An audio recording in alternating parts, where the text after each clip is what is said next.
In 2015, Andrew was 29 years old. Stable job, good credit score, engaged to be married. Every conversation around him sounded the same. When are you buying? Renting is throwing money away. Rates are low. Don't miss out. He wasn't pressured by banks. He wasn't pressured by ads. He was pressured by culture.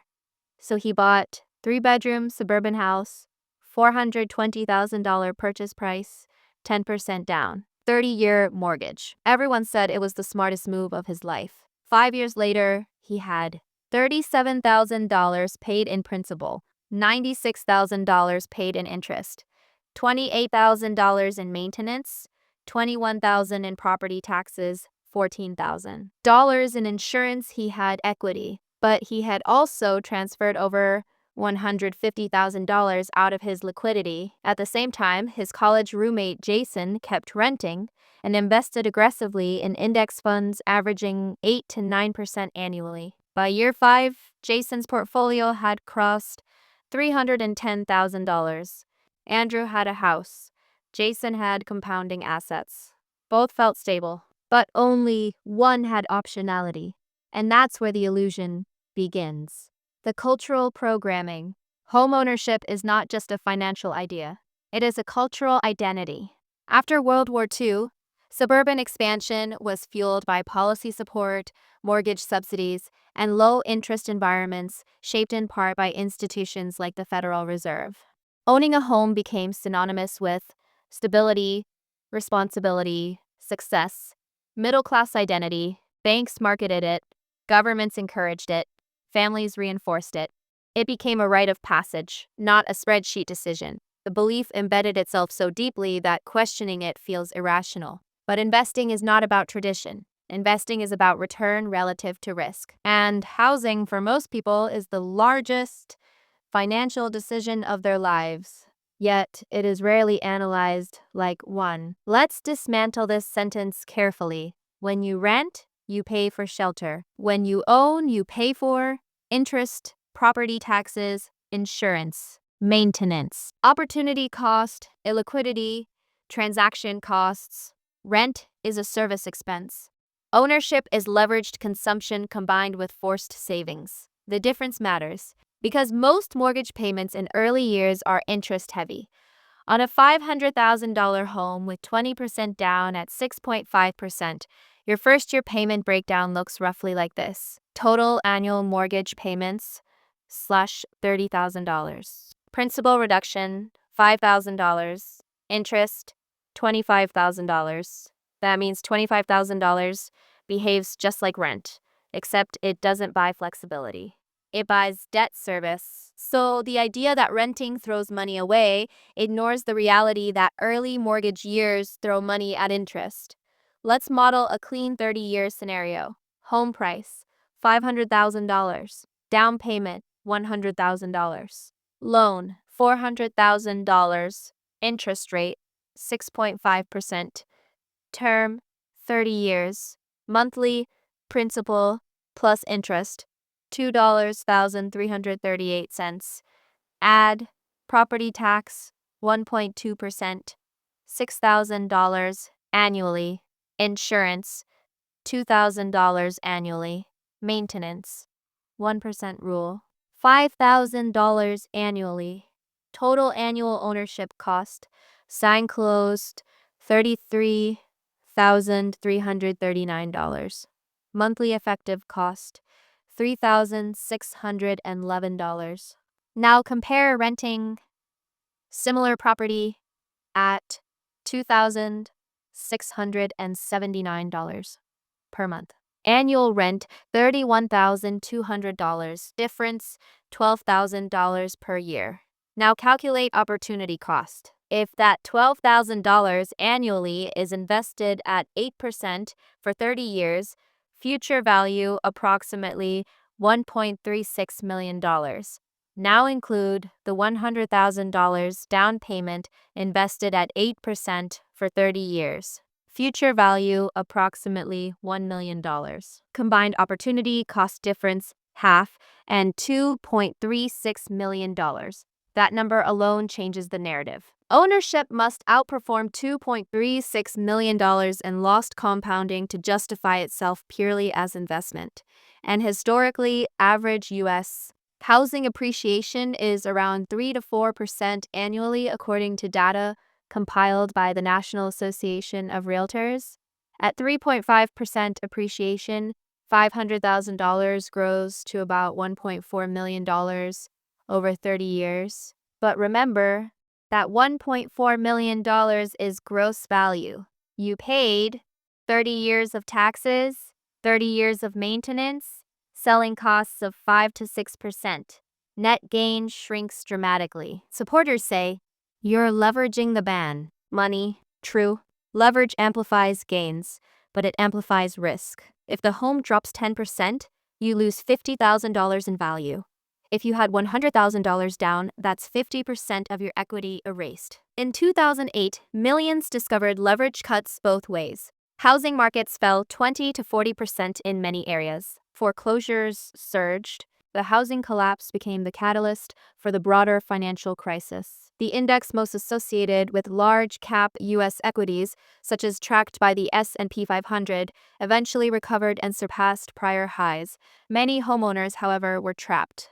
Illiquid. Underwater, leverage is not free money, it is amplified exposure. Liquidity is the most undervalued financial asset. When you own, your wealth is locked in walls. To access equity, sell, refinance, take home equity loan, each involves cost. Each involves friction. Renters maintain liquidity. Investors maintain liquidity. Liquidity provides career flexibility, geographic mobility, entrepreneurial optionality. Ownership reduces that flexibility.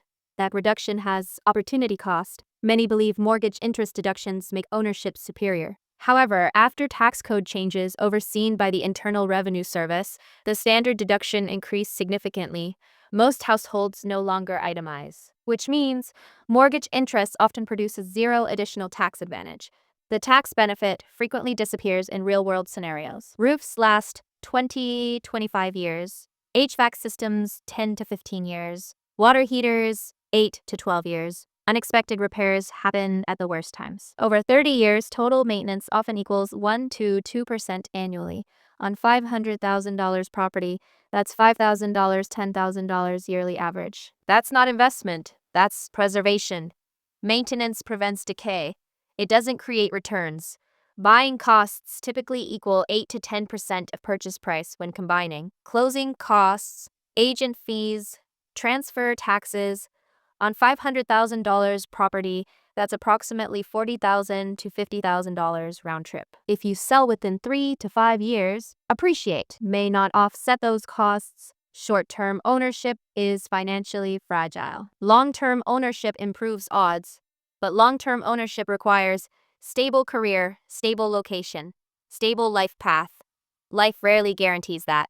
Your home represents one asset, one geographic market, one economic environment. Diversified investing spreads risk across thousands of companies globally.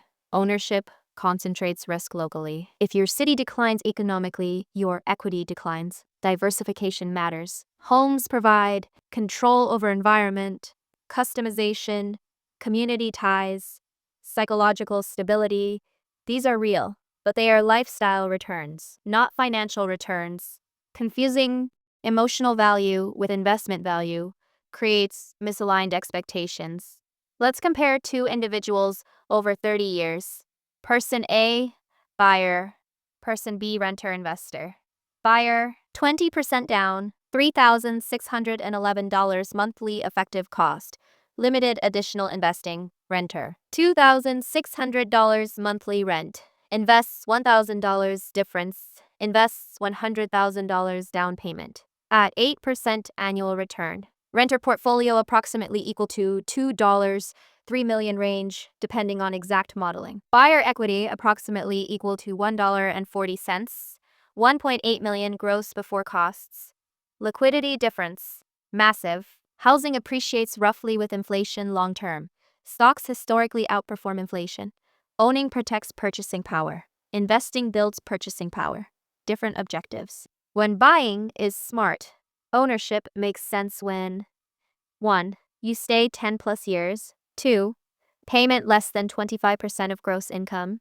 3. You still invest 15-20% income. 4. You maintain emergency reserves.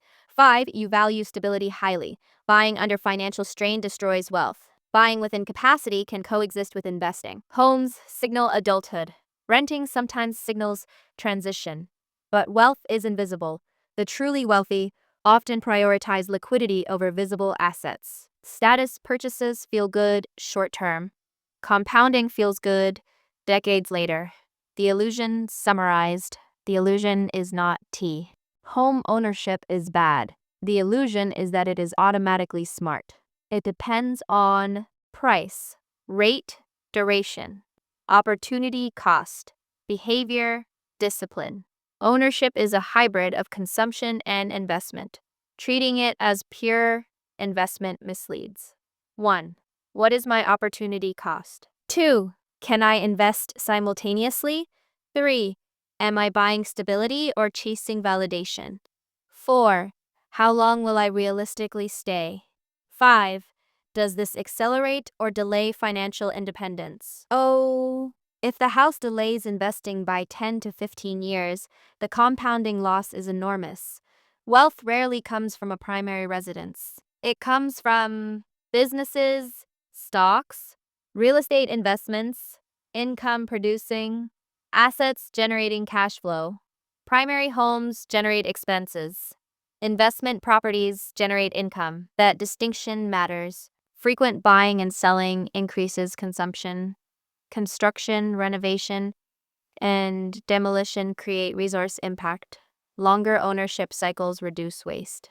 Financial patience aligns with environmental efficiency. See homes as shelter first, lifestyle second, investment third. When framed properly, pressure disappears. You stop asking, should I buy because everyone else is? You start asking, does this fit my financial trajectory?